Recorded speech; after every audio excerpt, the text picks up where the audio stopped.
모든 의문은 비석에서 시작됐다. 통일 신라인들이 남겨둔 문무왕 비석엔 너무나 놀라운 내용이 들어있었다. 투후 김일제는 누굴까?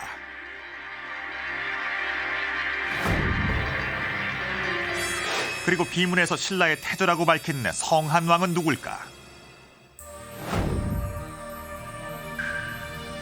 왜 이들이 삼국 통일의 대업을 이루고 동해에 잠든 문무왕 비석에 적혀있는 것일까? 경주에서 수천 킬로미터나 떨어진 중국 땅. 우린 전혀 예상치 못한 뜻밖의 장소에서 문무왕 비문에 등장하는 투후 김일제의 자취를 다시 만났다.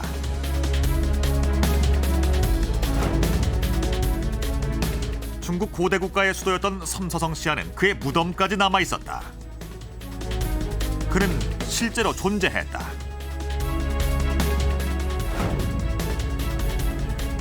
투후 김일제와 신라 김씨 왕족은 대체 무슨 관계가 있는 것일까?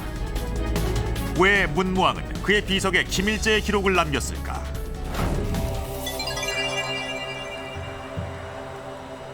역사의 베일에 가려진 신라 김씨 왕족의 비밀. 신라인은 진실로 누구인가? 마침내 우린 신라의 뿌리를 추적하는 미스터리 여행에 올랐다.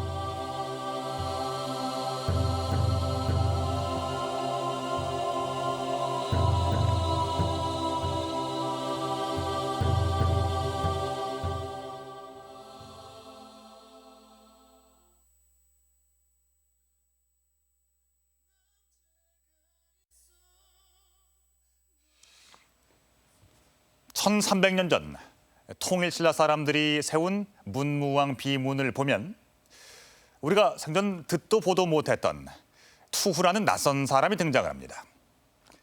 게다가 우리 역사에 등장한 적이 한 번도 없는 성한왕이란 사람이 바로 신라의 시조다라고 하는 충격적인 내용이 포함되어 있습니다.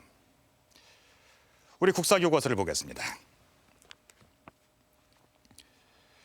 신라의 건국은 사루국에 살던 육촌의 촌장들이 하늘에서 내려온 박혁거세를 추대하여 왕으로 받들면서 시작된 것이다. 이렇게 되어 있습니다.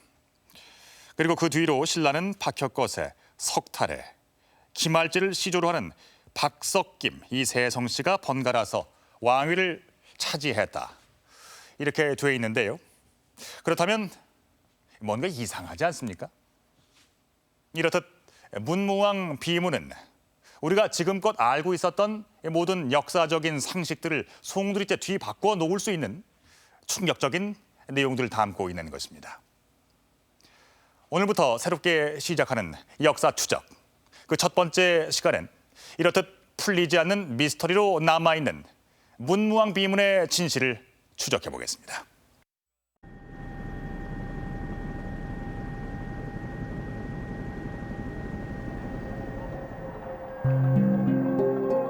우리의 추적은 신라의 왕도 경주에서 시작됐다. 신라인들이 천년의 역사를 일군 경주는 도시 그 자체가 시간의 블랙박스다. 신라 시대로 안내하는 수많은 유적들. 우리를 경주로 이끈 것은 역사 기록에서 지워지고 잊혀져 버린 신라 김씨 왕족의 비밀을 간직해온 비석이었다.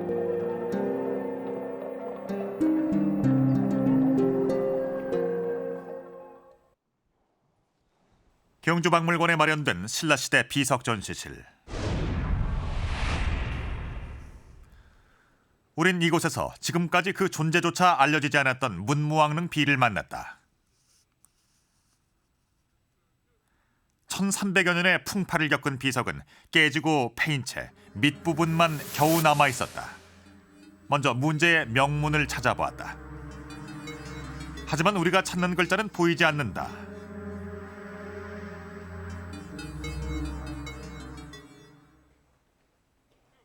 수소문 끝에 우린 문무왕 비문의 탁본을 소장한 곳으로 찾아갔다. 카메라 앞에 처음으로 공개된 희귀본 탁본은 비문의 상단과 하단을 모두 본떠놓은 탁본이다. 우리의 눈길을 붙잡은 의문의 한자는 바로 이 부분. 사라져버린 비문 상단 탁본에 들어있었다. 볕단투, 제후후, 투후다. 우리 역사 기록엔 나오지 않는 문무왕 비문 속의 투후는 대체 그 정체가 뭘까? 중국의 고대 한자가 수록되어 있는 강희자전. 여기에 우리가 찾는 투후가 실려있다. 투후 김일제. 우리는 비로소 투후가 김일제라는 사람을 가리키는 고유 명사라는 것을 알 수 있었다.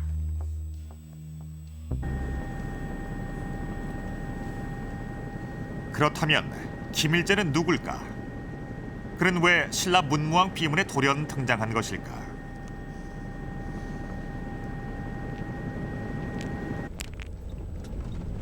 우린 그의 자취를 쫓아 중국으로 향했다.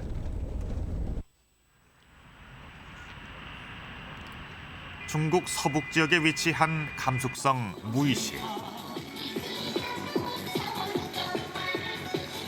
지금은 중국의 여느 도시처럼 음악에 맞춰 아침 운동을 하는 곳이지만 원래 이곳은 흉노족의 땅이다.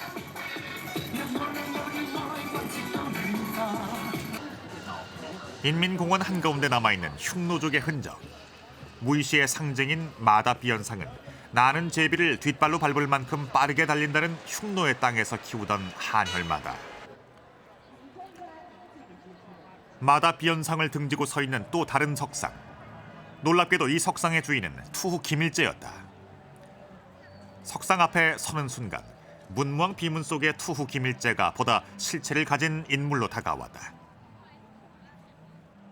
匈奴人无为之人，无为人也就是，叫个今日蝶，无为人叫他是马王爷，也就是，而且好像不到无为人叫个像这个，基本上我们国人100人知道是马王爷有几只样的，不认识了一样，好像很厉害的个意思。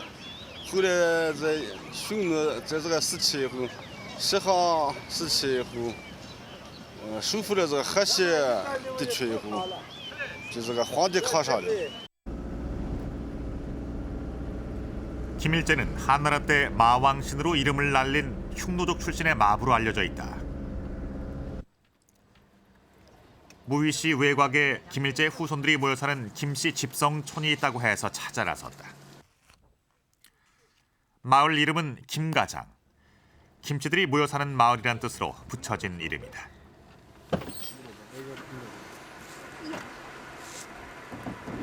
老乡，我问一下，这个是金家庄吗？金家庄。这是金家庄。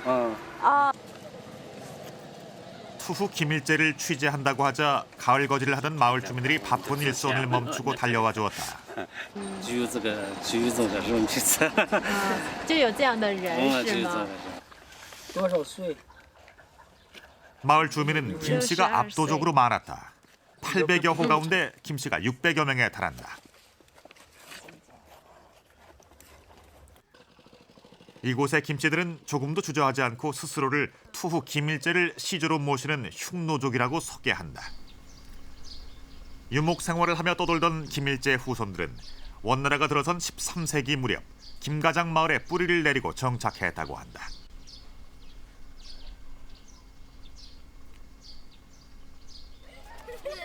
김가장 마을의 초등학생들. 김씨. 학생들 역시 대부분 김일제 후손이었다.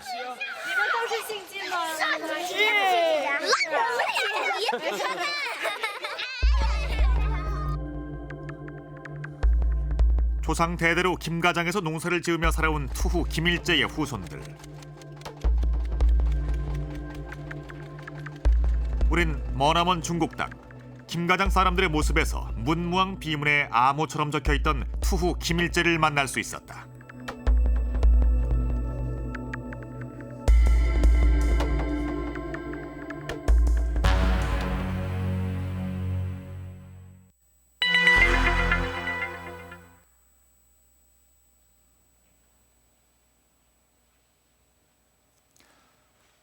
우린 문무왕 비문에 등장하는 투후를 추적하는 과정에서 뜻밖의 인물을 만날 수 있었습니다. 투후라고 하는 말은 중국 한나라의 김일제라는 실존 인물을 가리키는 말이었던 겁니다. 그런데 왜 하필 신라 사람도 아닌 중국 한나라 사람을 이 문무왕 비문에 실었던 걸까요? 게다가 우리가 확인한 바에 의하면 김일제는 한나라에서 말을 키우는 마부인데다가 한족도 아닌 흉노족이었는데 말입니다. 그래서 우린 문무왕 비문에 투후가 어떻게 등장하는지 전문을 살펴보기로 했습니다.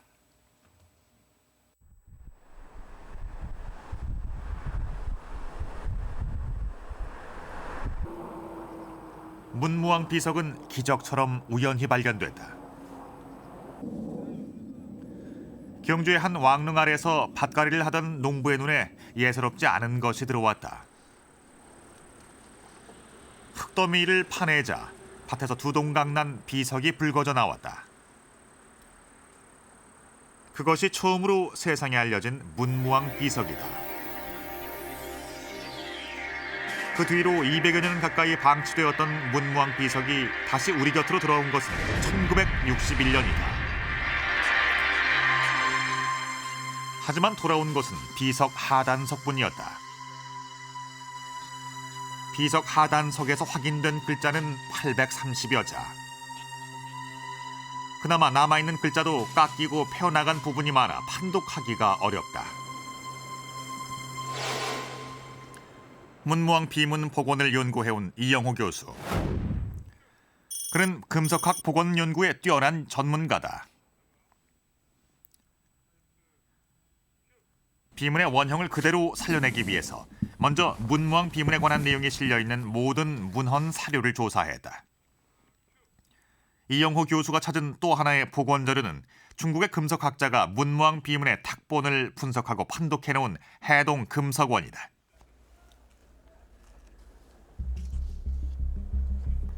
비문의 원형을 찾아가는 작업은 마치 미스터리 퍼즐을 맞춰가는 것 같았다.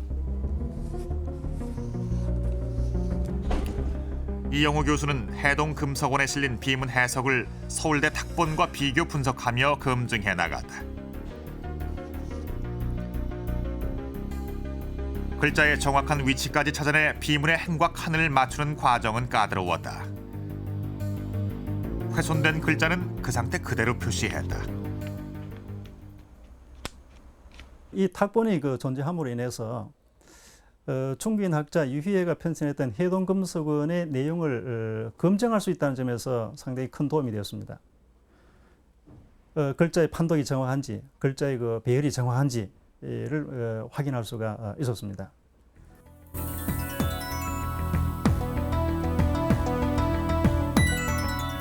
비문 복원을 시작한 지 일주일.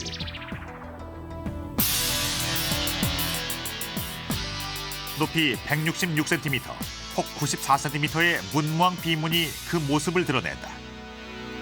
소실된 글자를 제외하고 비문의 앞뒷면에 복원된 글자는 2,600여 자. 비문의 첫 행에는 문무왕 비문을 지은 사람의 관직이 국학 소경이라고 돼 있다. 투후가 등장하는 부분은 비문 전면의 오행으로 신라 김씨 왕족의 뿌리를 밝힌 구절이었다.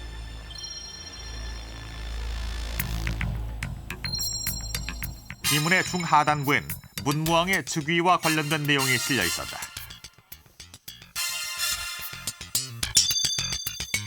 비문 뒷면엔 삼국통일의 대업을 이룬 문무왕의 업적과 유언,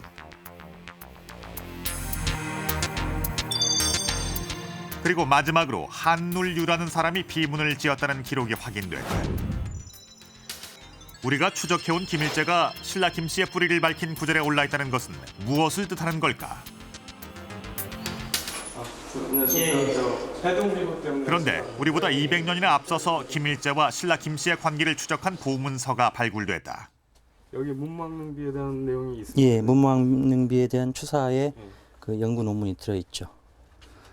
원래 이제 그 해동비고 안에는 7개의 비석에 대한 연구 논문입니다, 이게.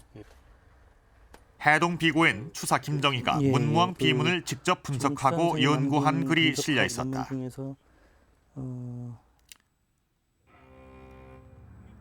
김일제와 신라 김씨의 관계를 분석하던 김정희도 깊은 고민에 빠졌던 흔적이 역력하다.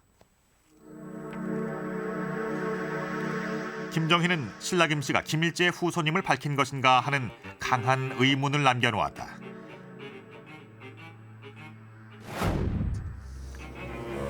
우린 비문을 다시 살피던 중 또 다른 놀라운 인물을 발견했다. 15대조 성한왕이란 낯선 이름이 투후 김일제에 연이어 등장했다. 그런데 우리 역사 기록엔 없는 성한왕이 김인문의 묘비에도 적혀있다.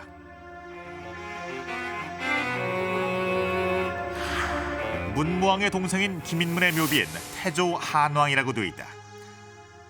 신라의 시조가 한왕이라고 밝히고 있는 셈인데 성한왕을 말하는 것일까? 묘비는 어쨌든지 많은 그 사실서기 때문에 간략하게 축소를 하거든요. 한왕 하는 거는 즉 성한왕의 이야기라고 봅니다. 약자로 보는데 그래서 문무왕의 성한왕이나 그 형제간의 그 김인문의 묘비나 다 그 시조는 공유했다고 봅니다. 두 비문에서 신라의 시조로 밝힌 성한왕은 누굴까? 우리가 알고 있는 신라의 시조는 나정에서 태어난 것으로 전하는 박혁거세다. 실제로 나정 유적 일대에서 신화로만 여겨왔던 박혁거세의 탄생지가 발굴되기도 했다. 혹시 박혁거세가 성한왕일까? 하지만 그런 기록은 어디에도 없었다. 그럼 김알지를 말하는 걸까? 삼국사기에 나오는 신라 김씨의 시조 김알지는 경주의 계림숲에서 탄생했다. 조선 순조 임금 때 세운 계림비각엔 그 탄생 설화가 적혀 있는데 여기에도 알지의 이름만 있을 뿐 성한왕은 없다. 신라 김씨 왕족의 족보에는 문무왕 비문이 신라의 시조로 내세운 성한왕이 나와 있는 걸까?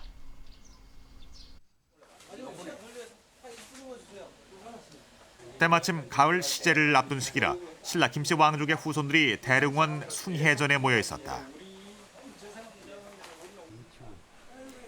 문무왕 비문의 성한왕이 신라의 시조로 나온다고 하자 의아해하는 표정을 짓는다.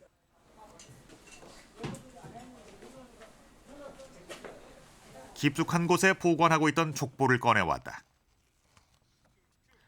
족보에도 그 첫머리에 올라있는 신라 김씨 왕족의 시조는 분명히 김알지다.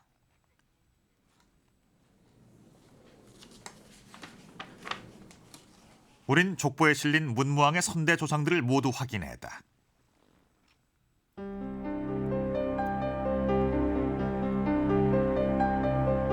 그러나 성한왕이란 이름을 가진 사람은 아무도 없었다. 문무왕 비문에서 신라의 시조로 내세웠던 15대조 성한왕의 흔적은 찾을 수가 없었다.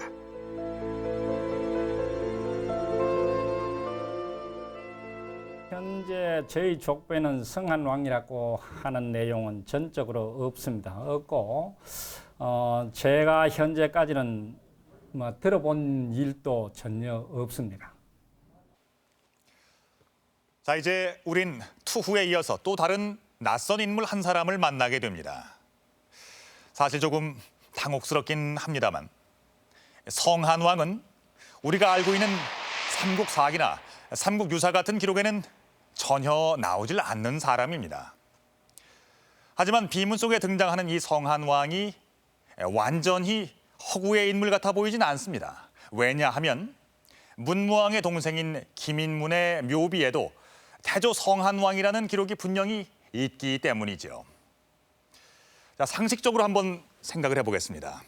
누구나 볼 수 있는 비문에 이렇게 적어 놨다는 것은 지금의 우리가 모를 뿐 묘비가 세워졌던 당시의 사람들로서는 성한왕을 신라의 시조로 알고 있었을 수도 있다는 겁니다. 자, 그렇다면 문무왕 비문은 과연 어디 있었던 걸까요? 우리가 알고 있는 문무왕의 묘는 간포 앞바다에 있는 대왕암인데요. 그렇다고 바다에 비문을 세울 수는 없었을 텐데 그 비문은 과연 어디에 세워졌을까요?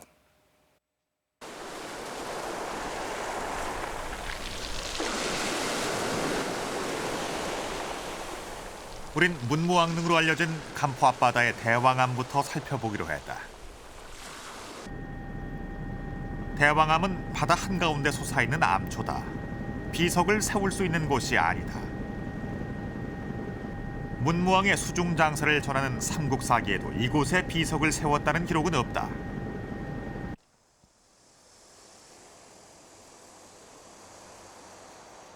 대왕암이 정면으로 보이는 곳에 이견정이 있다. 이견정 역시 문무왕의 죽음과 관련된 유적이다. 바다에서 제사를 지낼 수 없어 문무왕의 후손들이 이곳에서 선왕을 기렸다고 한다. 그러나 이견정 주변에서도 비석을 세운 흔적은 발굴되지 않았다. 그렇다면 간포에서 가까운 가문사에 문무왕 비석을 세웠던 것은 아닐까?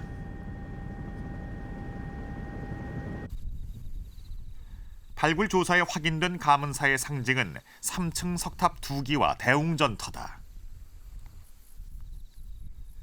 당시 가문사터에는 문무왕과 관련된 독특한 구조의 대웅전터가 발굴됐다.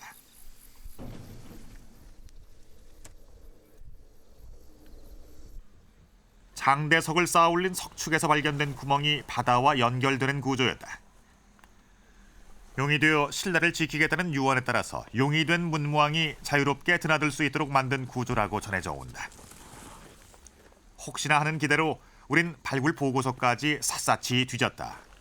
하지만 문무왕 비와 일치하는 비석 받침대는 나오지 않았다.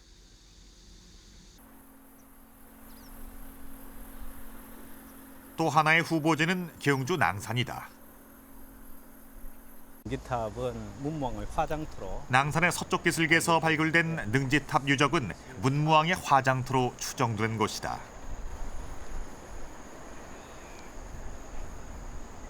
남아있는 탑 모양도 예사롭지 않다.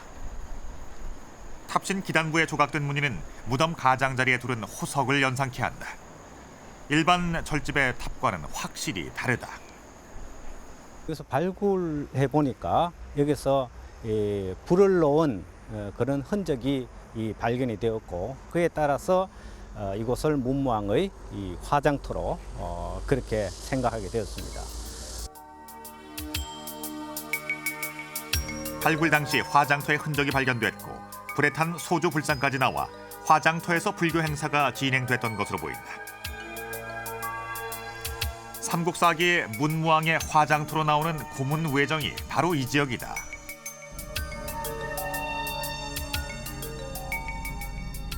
그렇다면 낭산자락 어딘가에 문무왕 비석이 있었을 가능성이 크다. 낭산의 선덕여왕릉에서 남쪽 기슭으로 내려가면 문무왕과 인연이 깊은 사천왕사 터가 나온다. 현재 학계에선 이곳 사천왕사 터를 유력한 후보지로 추정하고 있다.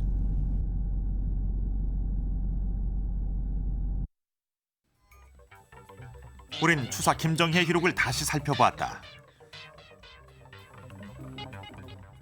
김정희 역시 비석 받침대를 선덕여왕릉 아래쪽에 신문왕릉 앞에서 찾았다고 기록해 놓았다. 문무왕 비석은 동강난체에 유실되고 비석 받침대인 귀부만 남아 있었다는 것이다.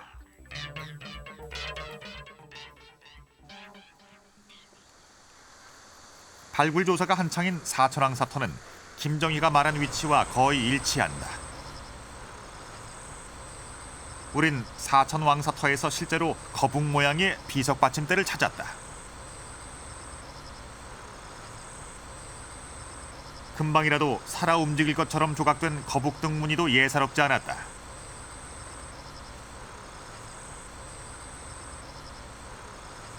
사천왕사의 비석 받침대가 놓인 방향은 정확하게 능지탑 쪽이었다.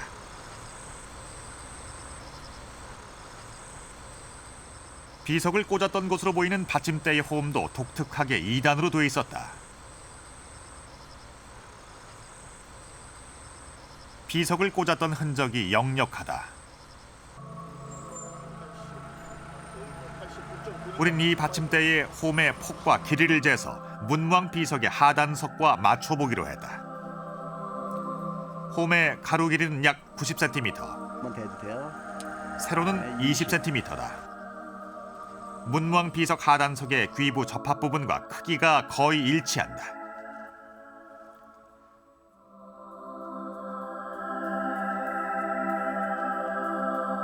1300년 전 문무왕 비석은 사천왕사의 거북 등 받침대에 세워져 있었던 것이 분명하다.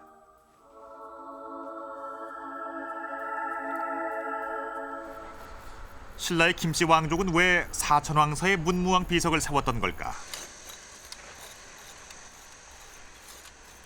사천왕사는 문무왕이 삼국 통일을 이루는 과정에서 창건한 절이다.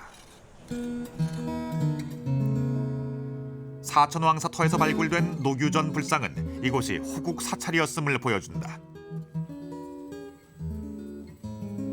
50만 당나라 대군의 침입을 물리친 설화가 전해오는 사천왕사는 신라가 당나라군과 맞서 싸울 때 후국 의지를 모았던 절이다.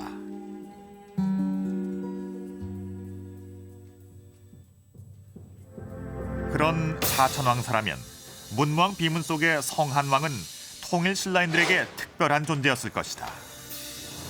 통일 신라인들은 성한왕을 신라의 시조로 알고 있었던 것이 아닐까.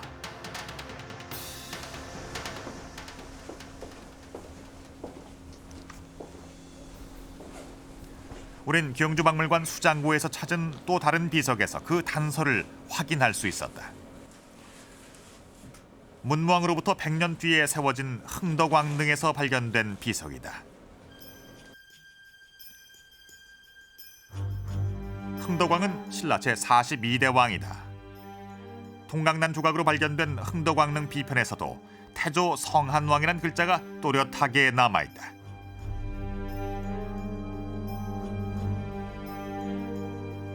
다른 조각에선 24대 손이란 명문이 확인됐다.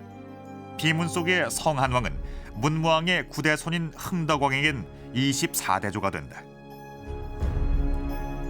이는 문무왕을 기점으로 통일신라의 김씨 왕족이 성한왕을 신라의 시조로 삼고 있다는 사실을 보여주는 것이 아닐까.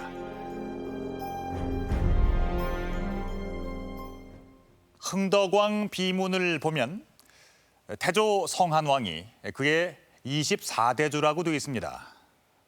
흥덕왕은 문무왕의 9대 손이 되니까 이 대수도 정확하게 적혀져 있다는 것을 알 수가 있습니다. 그런데 문무왕 비문에도 역시 암호 같은 숫자들이 적혀져 있습니다. 여기를 한번 보시죠. 문무왕과 성한왕 그리고 투후 김일제가 숫자로 한데 이어져 있습니다. 문무왕과 성한왕은 15대조라는 숫자가, 그리고 성한왕과 투후 김일제 사이에는 7이라는 숫자가 나옵니다. 마치 이 7이라는 숫자가 성한왕과 투후 김일제를 하나로 연결해 주는 것처럼 보이는데요. 과연 태조 성한왕과 투후 김일제는 어떤 관계였을까요?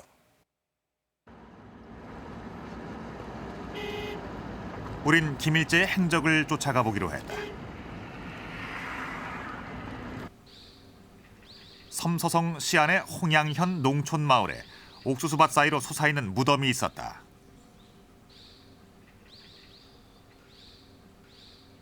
중국인 안내원은 이 무덤이 투후 김일제의 묘라고 소개한다. 섬서성 유적지를 소개하는 안내 책자에도 투후의 무덤이라고 나와 있다.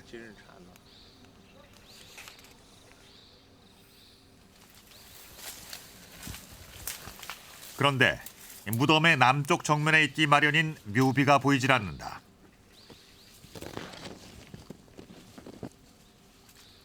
우린 무덤을 둘러싸고 있는 배나무 밭에서 김일제의 묘비를 찾았다.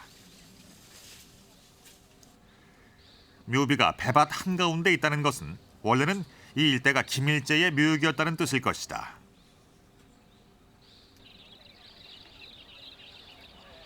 유적지 소개 책자에 올라있는 무덤인데도 김일제의 묘는 아무도 관리하지 않고 방치해 놓은 것 같았다.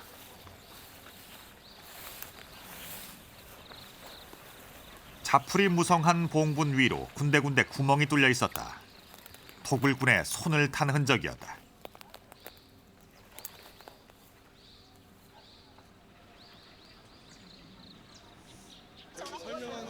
김일제의 무덤 건너편엔 잘 정비된 거대한 무덤이 있다. 한나라 무제가 묻힌 무릉 유적이다. 무릉의 높이는 무려 46m에 달한다.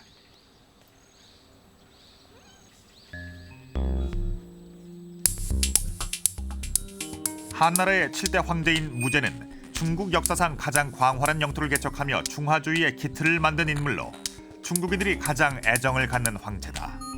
汉武帝是汉代最有作为一个皇帝。 무릉 유적엔 한무제 때 큰 공을 세운 공신들이 함께 묻혀 있는데 김일제의 무덤도 그중 하나다. 한무제의 무릉에 어떻게 흉노적 출신의 마부였던 김일제가 함께 있는 걸까?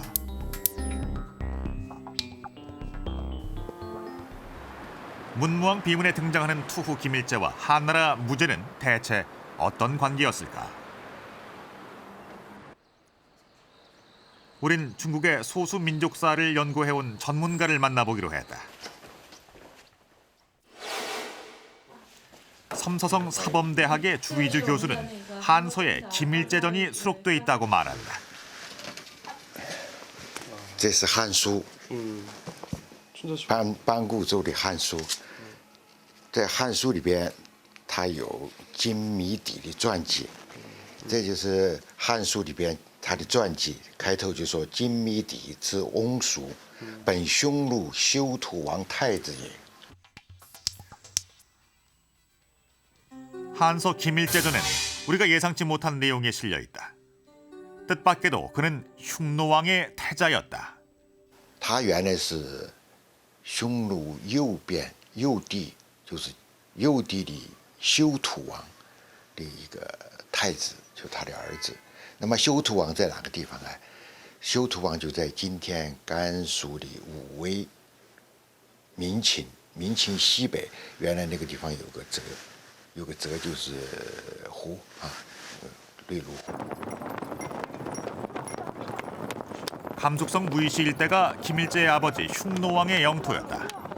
북방을 호령했던 흉노왕의 기마 군단은 한나라를 위협했던 막강한 세력이었다.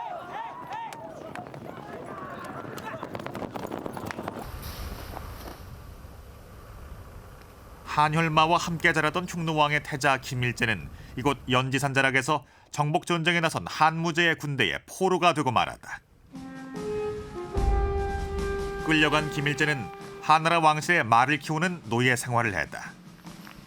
파란만장한 김일제의 삶은 무제를 암살하려는 반란 세력을 진압하면서 극적으로 바뀐다. 그 공으로 제후국의 왕에 임명됐는데 투후가 바로 그 직책이었다. 在封他侯的是在汉武帝的遗诏，就是汉武帝要死以前下的诏书，就是因为莽活罗这个事件，他救了汉武帝，救了汉武帝，因为这个功封他为都侯。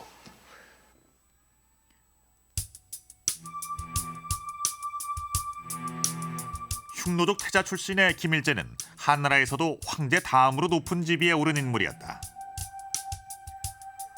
우린 한서 김일제전에서 문무왕 비문의 비밀을 풀어줄 놀라운 단서를 찾아낸다. 금인을 만들어 하늘에 제사를 지내는 흉노왕의 자손이라 해서 중국에서 최초로 김씨성을 가지게 됐다는 것이다.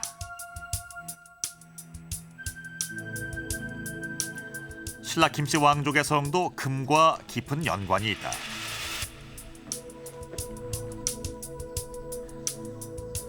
삼국사기는 김할지로부터 신라 김씨 왕족이 김씨성을 썼다고 한다.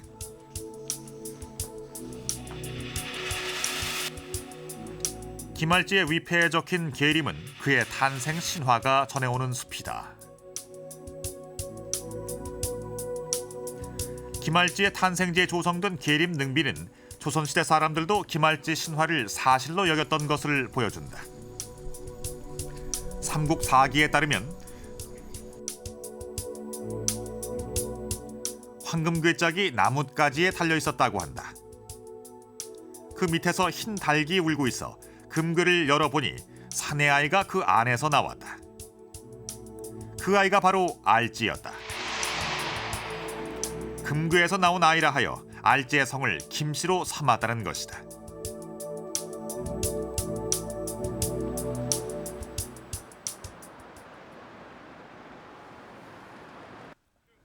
신라 김씨 왕족의 기원을 문화인류학적으로 연구해온 김병모 교수.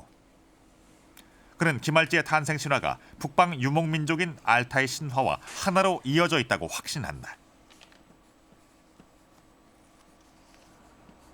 유목민은 전통적으로 자기네 조상은 하늘에 계신 절대자가 지상에 있는 여인에게 생명을 보낼 때 새를 통해서 보냈다라고 믿는 이것이 민속 신앙입니다. 그런데 그 새가 그 아이를 낳는 여인에게 직접 생명을 줄 수 없으니까 아주 상징적으로 그 여인이 이렇게 기도하고 있는 높은 나무, 그 높은 나무 위에 새가 날아서 턱 앉는단 말이죠. 그럼 그 밑에 기도하고 있던 여인이 잉태한다. 그런 과정을 통해서 낳은 아이라야만 유목민의 지도자가 된다. 이런 그 알타이 신화입니다. 이것이. 알타이는 유라시아 대륙의 중심에 있다. 알타이 산맥의 광활한 초원지대가 알타이라고 불리는 곳이다. 흉노족을 비롯한 유라시아 북방 기마 민족의 발원지로 알려진 알타이 산도 금과 밀접한 연관이 있다. 알타이 산은 한자로 금산이라고 쓴다.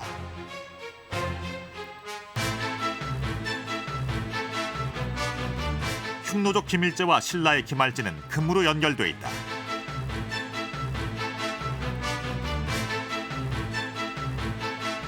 금괴에서 나온 알지는 신라 김씨의 시조가 되고 금인을 모시는 흉노왕의 아들 김일제는 중국 최초의 김씨가 된다.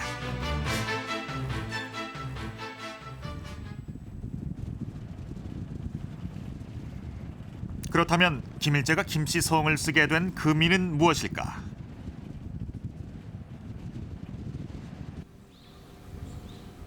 감천산 협곡지대의 꼭대기는 흉노족이 금인을 모시고 천지를 올리던 지성소가 있었던 곳이다. 흉노족을 정벌하고 금인을 빼앗은 한무제는 이곳에 감천궁을 지었다.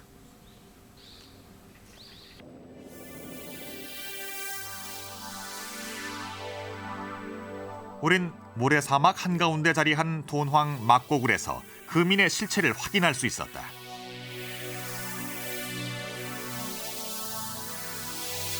(323호) 석굴벽화의 감실 안에 모셔진 황금 신상이 한무제가 빼앗아간 흉노족의 금인이었다.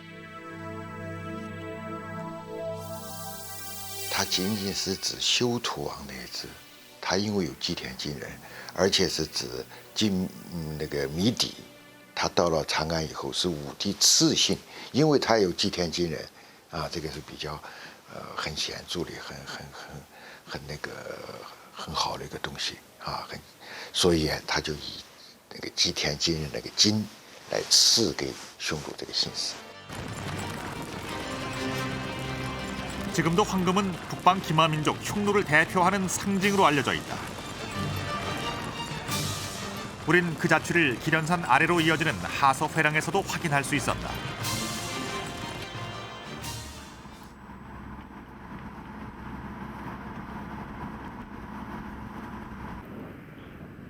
만년설이 쌓여있는 기련산 일대는 김일제의 아버지 흉노 휴도왕이 다스렸던 영토였다.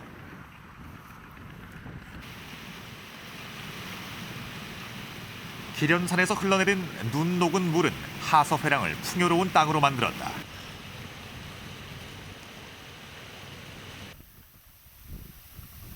물과 풀을 찾아 이동하던 유목민이었던 흉노족에게 이곳은 하늘이 내린 낙원이었다.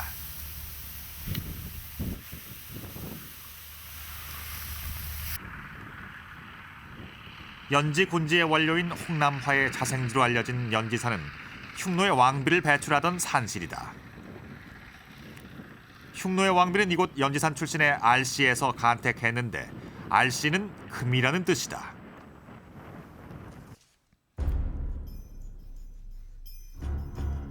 흥미롭게도 김일제의 어머니의 이름은 신라 김씨의 시조 김알제와 발음이 비슷한 알씨다. 알지를 금으로 해석할 수도 있습니다. 왜냐? 오늘날 알타이산에서 제일 꼭대기 에 있는 도시 이름이 아르타이입니다. 아르타이. 근데 그 옆에 흐르는 강 이름은 아르치스.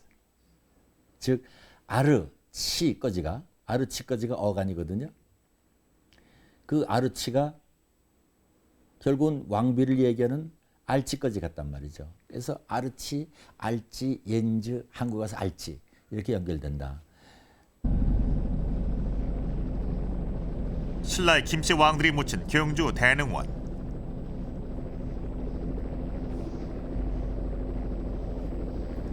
이곳 신라 김씨 왕족의 무덤에서는 화려한 금관들이 쏟아져 나왔는데 백제와 고구려에서는 찾아볼 수 없는 유물이다.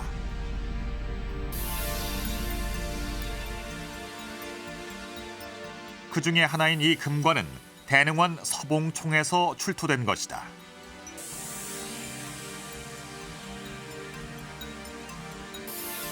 우린 서봉총 금관에서 특이한 것을 발견했다. 금관 위로 솟아있는 나무 꼭대기에 봉황으로 추정되는 3마리의 새가 조각돼 있었다.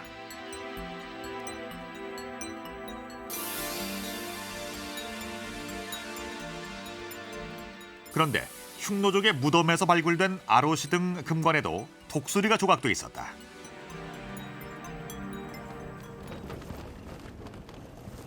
몽골의 수도 울란바토르에서 100km를 달려간 노인울라 지역에서 우린 또 다른 단서를 확인할 수 있었다. 흉노족 지배층의 무덤이 발굴된 유적이다. 발굴된 흉노족의 무덤은 시신이 든 관을 안치한 다음 그 위에 돌을 쌓고 봉분을 만든 구조다. тэднээс малтгын явцад бол энэ булшин дотроос малт гаргаж ирсэн чулуунууд. Энэ булшийг бол ер нь дан гар аргаар бол малтсан. Ямар нэгэн техник оруулж техник ашиглаагүй гар аргаар малтсан. Тэрийг энэ булшин дотроос бол тэр үүд өвчээр дамжуулж 흉노족 무덤이 발굴된 현장에는 무덤에서 꺼낸 돌들이 무더기로 쌓여 있다.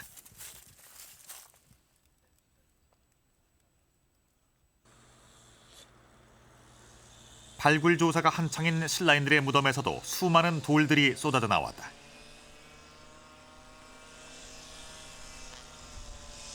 그러니까 요게 호석이 하나 돌아가 있는 고분 하나고요.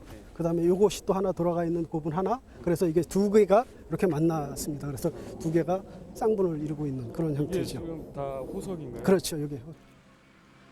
쌍분을 이루고 있는 무덤방 바닥은 물론 시신을 안치한 관 위로 다시 돌을 쌓은 뒤에 흙으로 거대한 봉분을 만든 구조였다.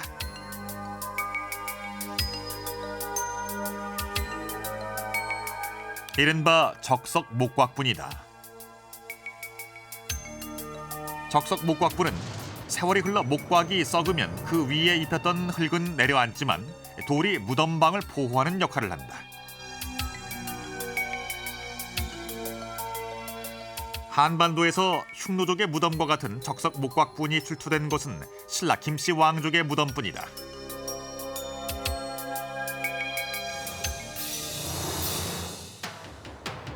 적석 목곽분으로 확인된 대능원 금령총에서 발굴된 기마 인물형 토기.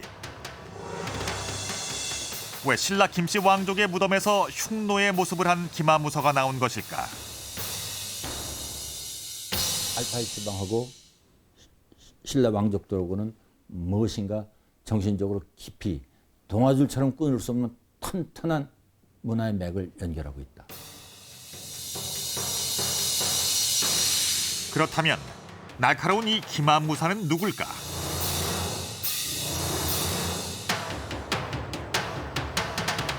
문무왕 비문의 성한왕과 흉노족 김일제를 이어주는 얼굴일까?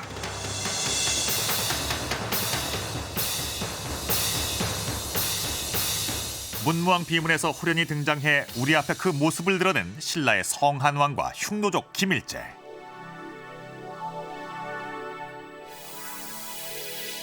어쩌면 오늘의 우리 눈에는 보이지 않는 곳에서 신라 김씨 왕족과 흉노족 김일제를 이어주는 존재가 성한왕일지도 모른다.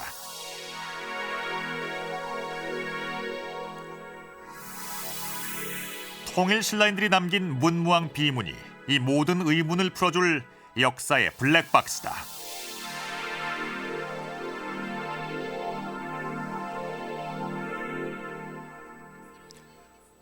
우린 문무왕 비문의 미스터리를 추적하는 과정에서 이 비문이 문헌 기록에는 전혀 알려져 있지 않은 신라 건국의 비밀을 담고 있다는 확신을 가질 수가 있었습니다. 신라 김씨 왕족의 뿌리는 그 자체가 이미 미스터리로 남겨져 왔습니다. 이미 200년 전 조선의 실학자들도 신라 김씨 왕족이 흉노인 김일제의 후손이 아닌가 하는 의문을 가졌을 정도입니다. 자, 그러면 이 모든 의문은 비문에 등장하는 낯선 두 사람에게 모아집니다. 그리고 그것을 해결할 수 있는 모든 열쇠도 두 사람에게 주어져 있다고 추정할 수가 있겠습니다. 지금까지의 추적 결과 신라 김씨 왕족과 흉노 김일제의 사이를 이어주는 것은 문무왕의 제15대 조인 성한왕입니다. 과연 성한왕은 누굴까요? 그는 흉노인 김일제의 후손일까요? 역사 추적. 다음 이 시간엔 이 미스터리를 계속 추적해 보도록 하겠습니다.